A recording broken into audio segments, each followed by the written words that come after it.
आज के क्लास में एकाधिकारी शक्ति के नियमन में कराधान की क्या भूमिका होती है, इसे हम लोग समझने का प्रयास करेंगे। चलिए हम लोग अपनी चर्चा को शुरू करते हैं।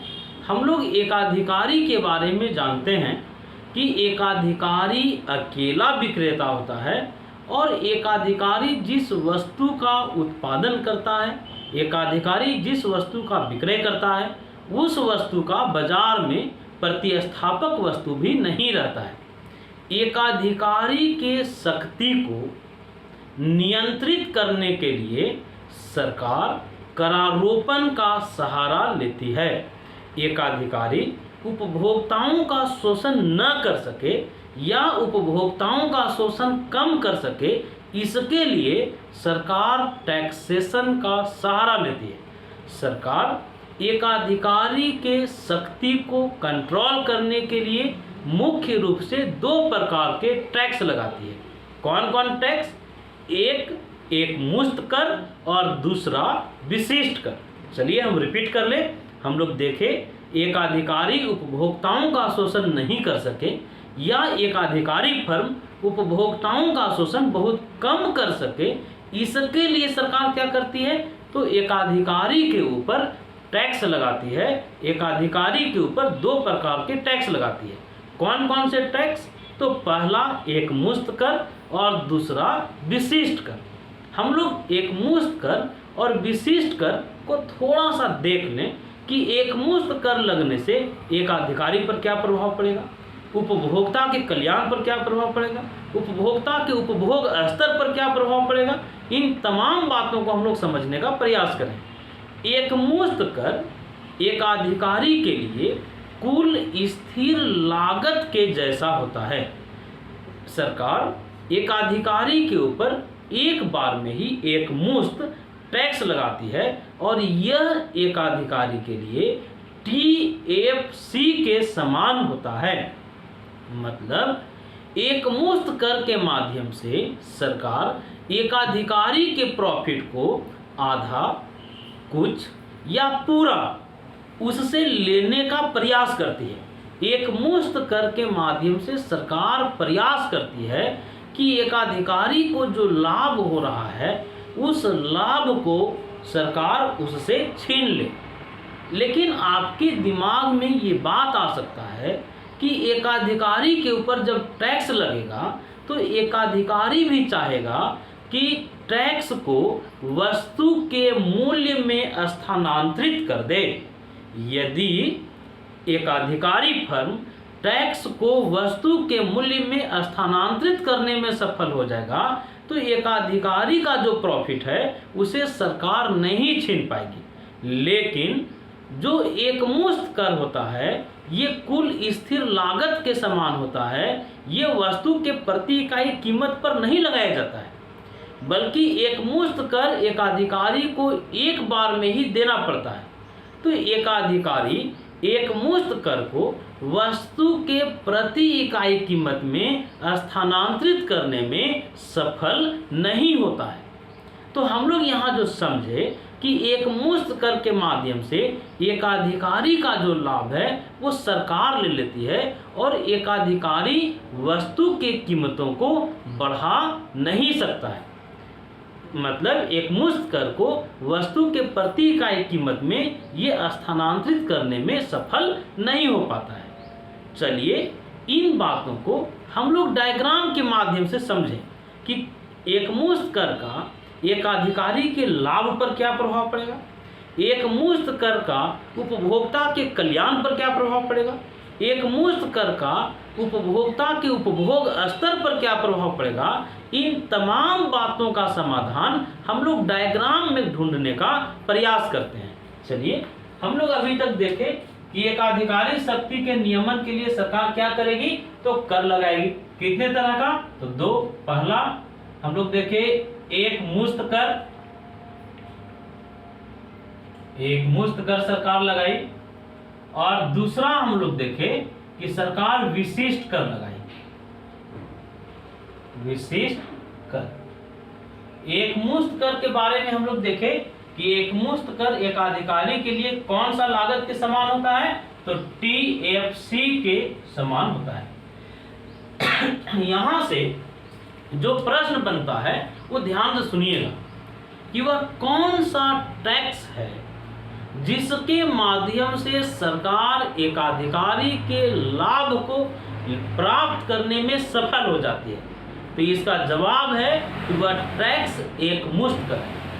प्रश्न रहेगा, एकमुश्त कर एकाधिकारी के लिए होता है कुल स्थिर लागत के समान, कुल परिवर्तनशील लागत के समान, ए तथा बी दोनों, इनमें से कोई नहीं। तो हम लोग देखें कि एकमुश्त कर एकाधिकारी के लिए कुल स्थिर लागत के समान होता है। फिर हम लोग देखें कि एकाधिकारी एकमुश्त कर को वस्तु के प्रति इकाई कीमत में टाल नहीं सकता है। मतलब जो टैक्स लगने के पूर्व का जो कीमत है और टैक्स लगने के बाद का जो कीमत है, जब दोनों समान रहेगा तो इसका मतलब ये हुआ कि जो उपभोक्ता का कल्याण है, उपभोक्ता के कल्याण पर कुछ भी प्रभाव नहीं पड़ा।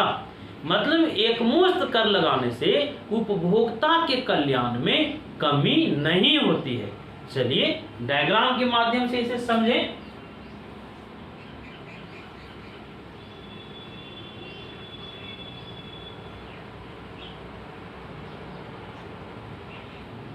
एक्स एक्सिस में आउटपुट है और वाई एक्सिस में कॉस्ट एंड रेवेन्यू है। हम लोग AR वक्र बना लिए। AR वक्र एकाधिकारी के लिए मांग वक्र होता है। हम लोग मार्जिनल रेवेन्यू कर्व बना लिए। हम लोगों को पता है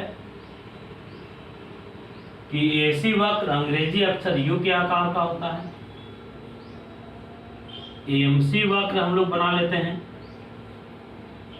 AMC वक्र बना लिए। संतुलन कहाँ होगा, तो संतुलन उस बिंदु पर होता है जहां MR इक्वल टू MC और MC MR को नीचे से काटता है। तो हम लोग ये संतुलन बिंदु खोज लिए। संतुलन बिंदु से ठीक ऊपर हम लोग एवरेज कॉस्ट देखते हैं। ये एवरेज कॉस्ट है। इस बिंदु का नाम A दे दिए। इसके ठीक ऊपर चलिए हम लोग यहाँ एवरेज रेवेन्यू देखे, इसका नाम B दे दिए। अब सरकार टैक्स लगाती है। जब सरकार टैक्स लगा देगी तो लागत बढ़ जाएगा। ये AC1 में पहले वाला भी लागत है, AC है, और इसमें एकमुश्त कर जुड़ा हुआ है। यही कारण है कि लागत में वृद्धि हो गया। अब देखिए संतुलन बिंदु से ठीक ऊपर जाके हम लोग एवरेज कॉस्ट खोजते हैं। एवरेज कॉस्ट खोज लिए C1, इसका नाम दे दिए A1। एक्स एक्सिस में आउटपुट, वाई एक्सिस में कॉस्ट एंड रेवेन्यू। अब चलिए हम लोग डायग्राम को समझने का प्रयास करें। डायग्राम के हर स्टेप को हम लोग देखेंगे। यहाँ दो स्थितियां हैं। एक स्थिति कर लगाने से पहले की स्थिति है, कर लगाने के पूर्व की स्थिति है। हम लोग देख रहे हैं टैक्स लगने के पहले AR कितना है। तो टैक्स लगने के पहले AR है BQ, AR है BQ। AC देखिए डायग्राम में AC खोजिए। टैक्स लगने के पूर्व AC है AQ, तो AC भी लिख लिए AQ। डायग्राम में ये दिख रहा है कि BQ ग्रेटर देन AQ, मतलब एवरेज रेवेन्यू अधिक है एवरेज कॉस्ट से, मतलब एक अधिकारी को लाभ हो रहा होगा। चलिए हम लोग एवरेज प्रॉफिट निकालते हैं।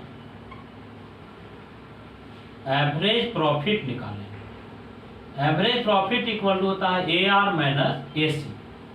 AR कितना था, AR है BQ और AC है AQ। हम लोग डायग्राम में आते हैं। BQ में AQ घटा देंगे तो बचेगा BA, तो एवरेज प्रॉफिट निकल गया BA। अब टोटल प्रॉफिट निकालते हैं। टोटल प्रॉफिट निकालने का तरीका है TR माइनस TC। हम लोग TR निकालने का तरीका जानते हैं। टी आर इक्वल टू होता है ए आर इंटू आउटपुट। तो ए आर कितना था, ए आर है बी क्यू और आउटपुट ओ क्यू। तो जब बी क्यू और ओ क्यू को गुना करेंगे तो निकल जाएगा area of O Q B R. T R की जगह में हम लोग क्या लिख सकते हैं, area of O Q B R. TC देखिए, टीसी निकालने का तरीका है एसी इंटू आउटपुट। तो एसी है ए क्यू और आउटपुट है ओ क्यू। तो ए क्यू और ओ क्यू को जब गुना करेंगे तो क्या निकल जाएगा, area of O Q A C. तो टीसी के जगह हम लोग लिखे area of O Q A C. अब चलिए डायग्राम में हम लोग फिर वापस आते हैं। ओ क्यू बी आर में ओ क्यू ए सी को घटा दीजिए। ओ क्यू बी आर में ओ क्यू ए सी को घटाएंगे तो क्या बचेगा, बचेगा सी सी ए बी आर। क्या मिला, सी ए बी आर। अब यहां ध्यान से समझना है कि टैक्स लगने के पहले एकाधिकारी को लाभ हो रहा था सी ए बी आर। सरकार एकाधिकारी के लाभ को कम करने के लिए या एकाधिकारी के लाभ को सरकार लेने के लिए क्या करेगी, एकाधिकारी के ऊपर टैक्स लगाएगी। कैसा टैक्स, तो एक मुश्त कर। एक मुश्त कर किस लागत के समान है, तो कुल स्थिर लागत के समान है। अब देखिए कर लगने के बाद की स्थिति। कर जब लग गया एकाधिकारी के ऊपर, कर लगाने के बाद की स्थिति हम लोग देखते हैं। यहां देखिए ए आर क्या है, जब टैक्स लगा दिया गया तो एकाधिकारी के एवरेज रेवेन्यू में, कीमत में, प्रति इकाई कीमत में कोई परिवर्तन नहीं हुआ। मतलब टैक्स लगाने के पहले भी एकाधिकारी कीमत ले रहा था ए आर, बी क्यू ले रहा था। टैक्स लगने के बाद भी कीमत बी क्यू ले रहा है। मतलब उपभोक्ता को कोई हानि नहीं हुआ।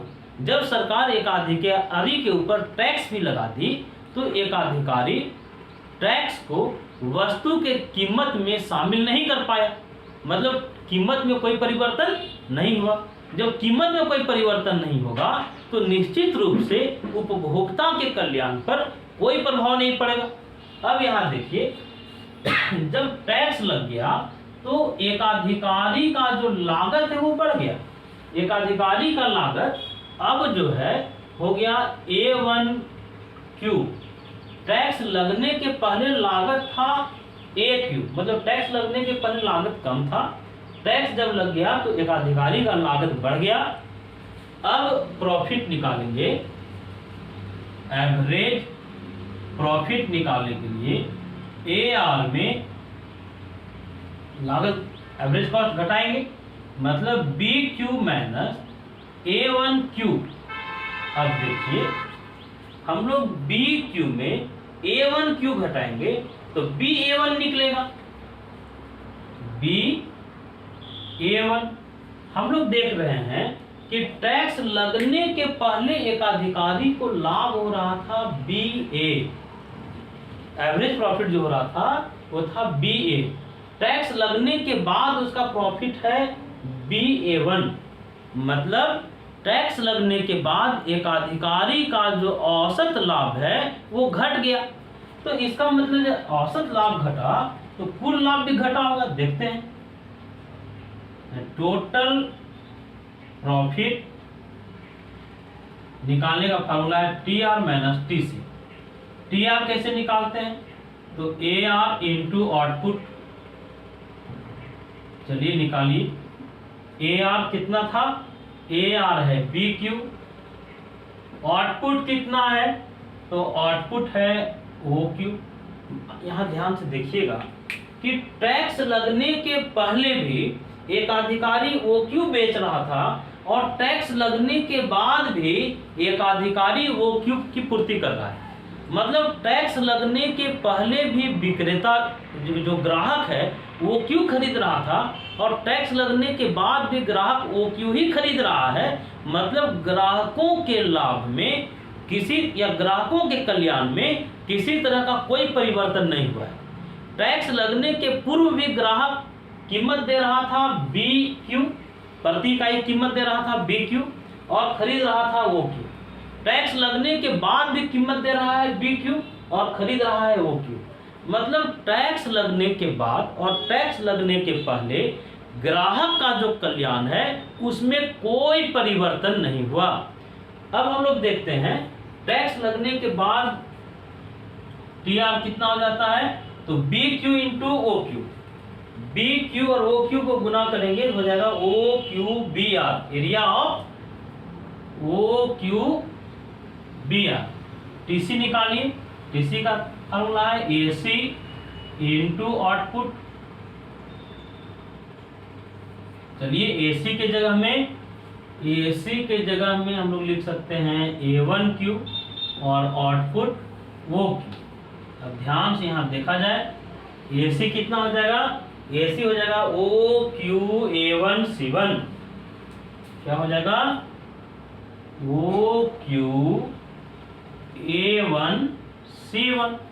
अब टोटल प्रॉफिट निकाला जाए, टैक्स लगने के बाद टोटल प्रॉफिट निकालते हैं। टीपी मतलब टोटल प्रॉफिट है, T R minus TC, O Q B R minus O Q A1C1।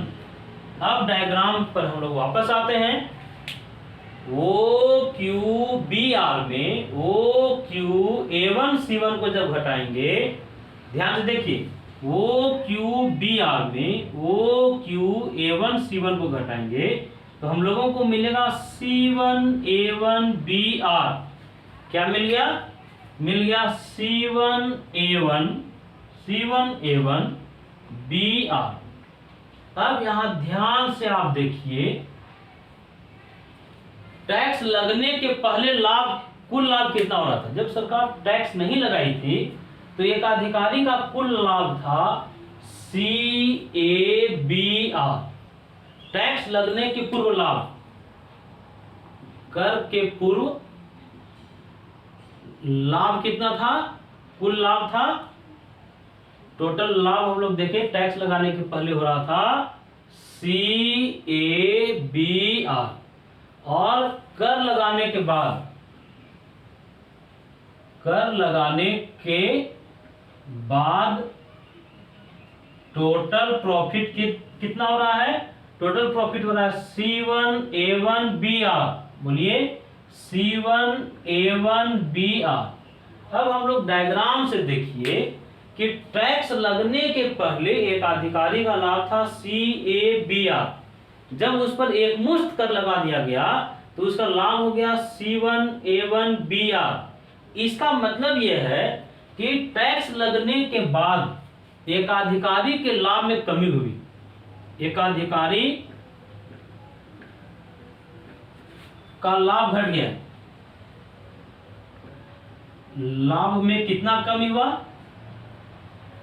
ध्यान से देखिएगा, पहले लाभ हो रहा था CABR, अब लाभ कितना हो रहा है C1A1BR।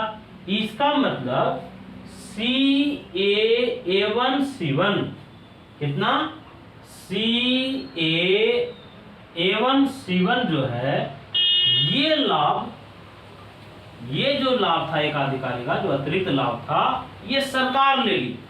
तो हम लोग यहाँ जो समझे कि एक मुश्त कर लगाने से ग्राहक पर तो प्रभाव नहीं पड़ा, ग्राहक का जो कल्याण था वो पहले ही स्थिति में है, पहले ही वाली स्थिति में ग्राहक अभी भी है, टैक्स लगने के पहले भी और टैक्स लगने के बाद भी। टैक्स लगने के पहले भी ग्राहक जितना खरीद रहा था, टैक्स लगने के बाद भी ग्राहक उतना ही खरीद रहा है। टैक्स लगने के पूर्व जितना कीमत दे रहा था उतना ही कीमत टैक्स लगने के बाद भी वह दे रहा है। मतलब ग्राहक के कल्याण में कोई कमी नहीं हुआ। कमी किस में हुआ, तो एकाधिकारी के प्रॉफिट में।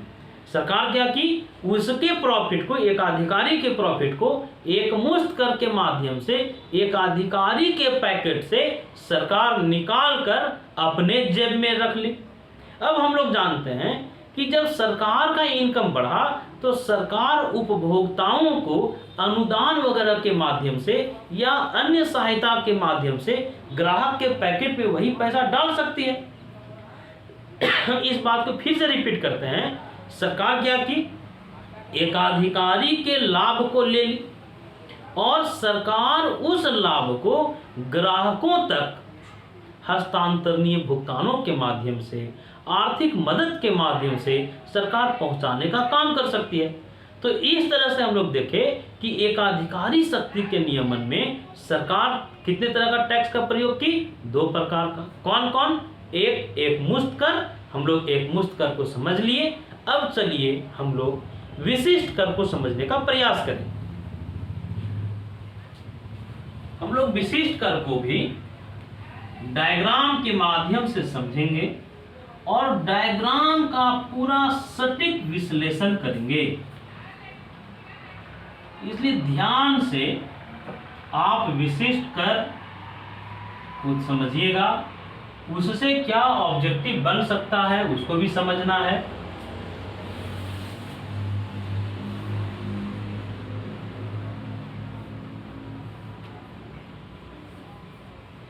हम लोग अभी तक देखें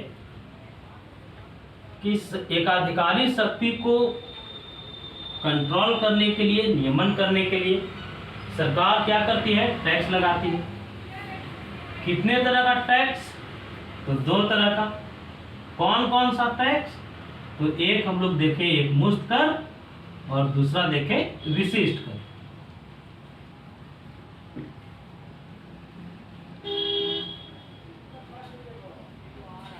चलिए अब हम लोग विशिष्ट कर को समझें। विशिष्ट कर एकाधिकारी पर नियमन के लिए सरकार एक मुश्त कर लगाई।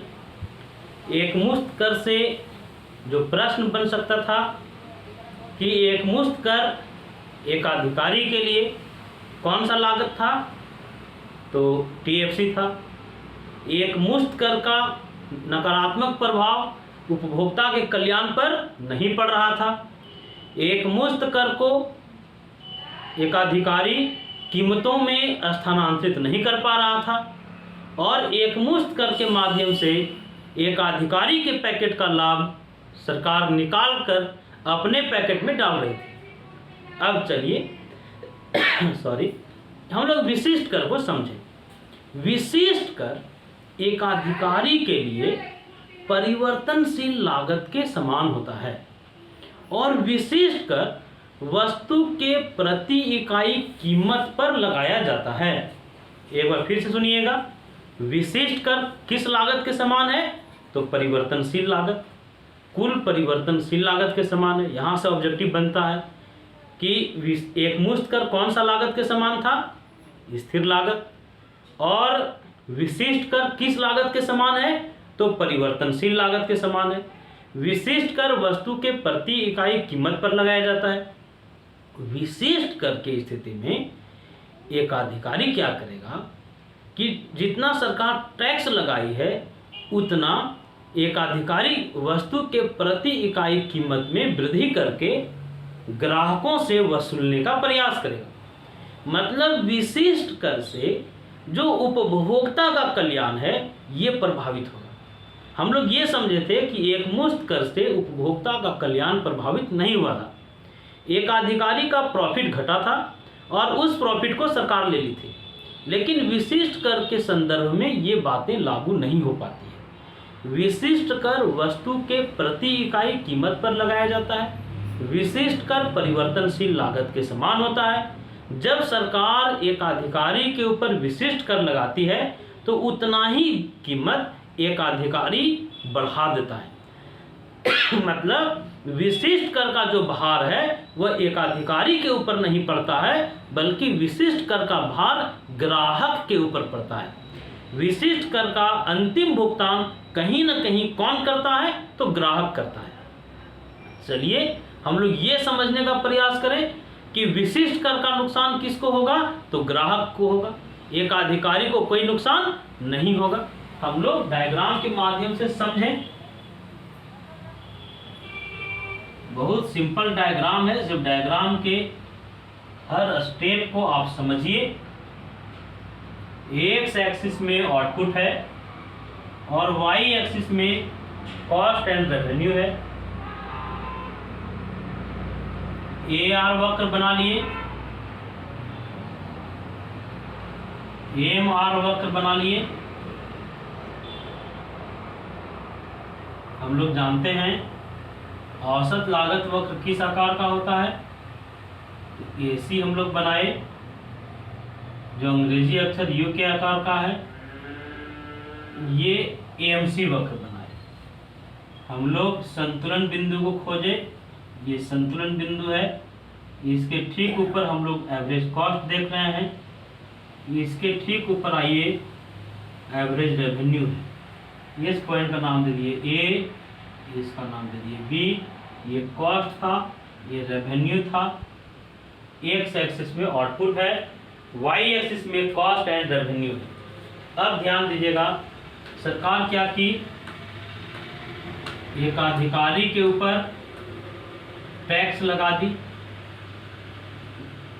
मतलब यहाँ AC है, पुराना AC है और इसमें सरकार जोड़ी है विशिष्ट कर, टैक्स लगा दी।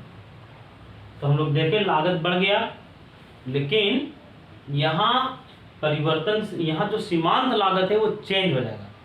हम लोग पिछले डायग्राम में ये देखे थे कि सीमांत लागत स्थिर था।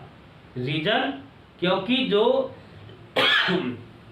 एक मुश्त कर है वो TFC के समान होता है और हम लोग जानते हैं कि सीमांत लागत TFC से प्रभावित नहीं होता है। सीमांत लागत किससे प्रभावित होता है, TVC से। हम लोग ये पहले चर्चा में समझे हुए हैं कि सीमांत लागत पर कुल स्थिर लागत का कोई प्रभाव नहीं पड़ता है।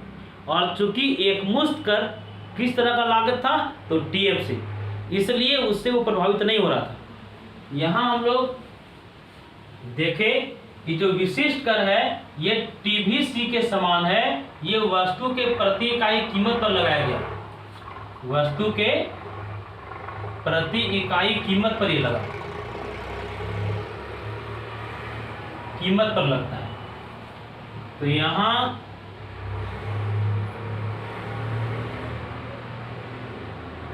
यहाँ से जो सीमांत लागत है वो बदलेगा, एक नया AMC वक्र बना। यहाँ संतुलन देखिए, टैक्स लगने के बाद संतुलन यहाँ पर हो रहा है। एक नया जगह पर संतुलन हुआ है E0। इसके ठीक ऊपर हम लोग कॉस्ट देख रहे हैं C1, इसका नाम दे दीजिए A1। इसके ठीक ऊपर देखिए R1 और ये B1। डायग्राम को समझना है